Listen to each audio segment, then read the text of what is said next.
This is my first update on Tropical Storm Melissa. As you can see here, when we zoom out the cone, the reason it's so big is because this is 5 days development. This is 5 days track forecast. This thing is just going to sit over the Caribbean Sea for the next 5 days until we can get something to push it to the north or to the northwest or northeast. We're going to have to see what this thing decides to do. But as you can see, the first signs of it looks like it's gonna curve out this way and maybe come up to the Caribbean.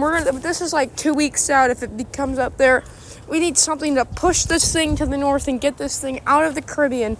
If it's to move north or if it's to move off to the west and go over to Mexico. But the current signs is that if you're in Jamaica, you're probably going to want to evacuate.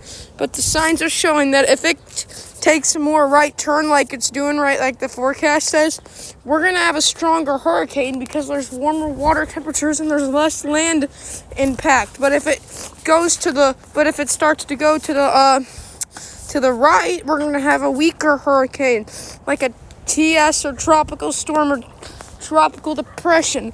So do please like, comment, share, and subscribe. And we're gonna have to watch this the next 2 to 3 weeks. I think by next Wednesday or Thursday, we're gonna have something to push this system off to the north. Like we need another low pressure to push this thing off to the north and go like that. That's the best case scenario as of right now that needs to happen. We need a low pressure system that's coming off to the east and moving towards the west. So do please like, comment, share, and subscribe, and have a great day.